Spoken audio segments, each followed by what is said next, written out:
was social media is na abemu abi ebe pie wo so e de na asem ebe kira mansan nyina se ono de fibra nyankopon bo no bo asase we so oba ne kondo oba wo pe oba onya na nka na bra bamu de wawie emma nyina ho ye ne fe sa oba ba ku pe e na no ho ye me fe on so bi sam so ba ben eye na na Mcbrown abemu be fe no Osanju ono de ni wiase mo oba ne kondo a e da na koma so nyina ene na Mcbrown na when na social media is ye nam so ana Lilwin Ghana actor wajidin famous ahofadua Lilwin ne yere former wife they say they be kind of former and as an ex wife your friend parts na Osanju enkrofo keka hu say Osanju ne parts ehihye ho no odin Osanju na sisi a otwi part Osanju na sisi one part eda sorry na when a lady back on no so social media so na so ye TikTok ono so odwi ne hu bi wo TikTok itu so ono so train camera better na nim say hey na part na uja Lilwin akofa be ma papa na so akofa be ma papa ma na hye Lilwin na Osanju ya odi ewu Osanju ya ne fiefo aya adaka si wa ma na wawu awie na aka sie kaka ebesie no eno na part akofa in fact part ye di hu ya papa part in fact ni awa ye die anka ye nim se obefa be ma Lilwin hu na ne yembe hye na Lilwin a nanim aye se okoku animu e wo so ofa na nanim da hwa ne honam mre kama we nso de wanwen sen se mampam nanim nyina dendenden eno na part ekofa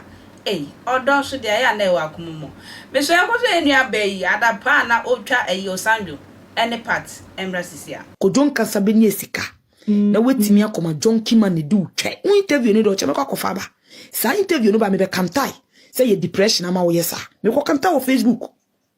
ya ba here like the case ye usuban a wonim se kojon kansa ni esika won so be dipi no na we ya tomo a obe bompa ya kache ruade nyankopɔ so hu mobo wakofa Osanju utwemu ye odesi wenum utwemu ye ode kaka pio Patricia ma ameni na ebushia mo fom na isi fom mo mpa ma mo ba no papa no yam big deliverance Osanju ko hwinu mo lewuo Osanju sa suni dabra ben Osanju widini Sanju mamboni beifo be ma beyi bonsam widini Osanju den na betumi ayama part den na betumi ayama part weni mu dende se go so brodi wate weni mu funtuntuma asen kwasi ampeni wonye hu se gene nya depression pe wakofa no e na won ne deda woko wusu party run ho akote njojo wate Osanju me dome party run ho akote njojo unya ne taste of bema unya ne type jano nonko hwehwe bema wate jano nonko fa bema chinko don kansa nya wo Osanju enye wo Osanju brefo nto brefo ade panin wo panin o brefo nto brefo ade wate o shini be ma o se chaka se me yiri ni wa no so di ni bi neja no why opportunist na wo de uni makona koye no ho ade na meti se wo se we japa se meti fi di watam na bia kan ma me no Osanju uni mi papa mi se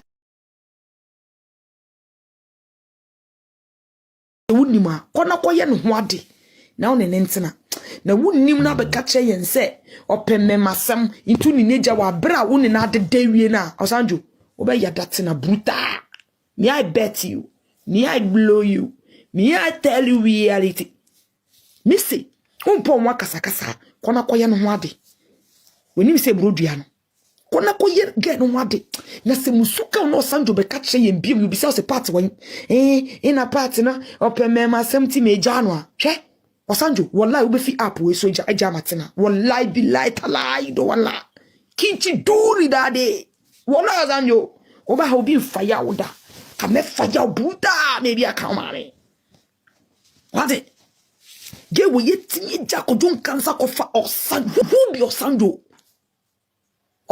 what Ghana mu half de wo ka menye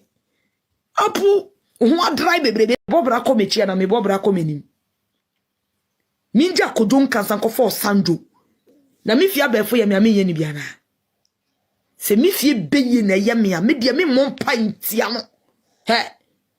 Se mi mami ne ye mi la ko balo me ko baby akwaji eduro se mi papa ne ye mi la ko baro me ko baby akobisa abodam papa me ni ko don cancer the legend in ko trempene nwale nwuma nyai na me ko for Osanju no Osanju wo dabra me man ba obenya baby ada now part say we ashawo ni wate wonim se touristic onye ni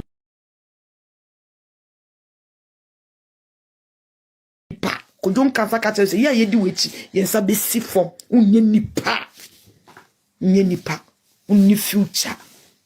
ni etu bebrebe yesesa obompa na ewrade hu mobo na oto obuas yede na kote be yewo kojon kansa wedi anjon dwomanfo jantre ni o mamoni unye nipa wate wa fe wo senti Osanju hu se na mpe nam so asrade wo ho e ufiefo abefo edi wewu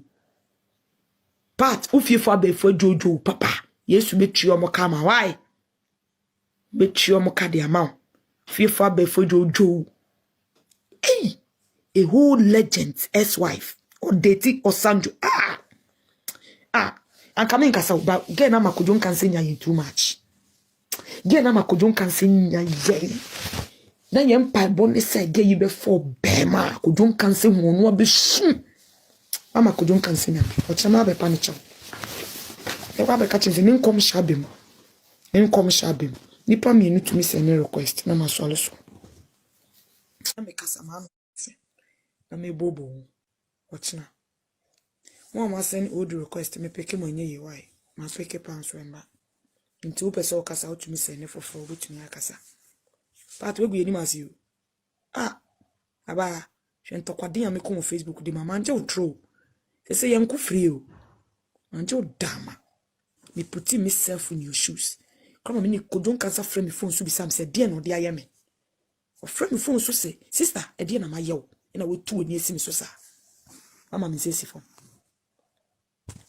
We jimi papa wati. Jumeku eso masi abedi jumedi ibre obatampa travel and tour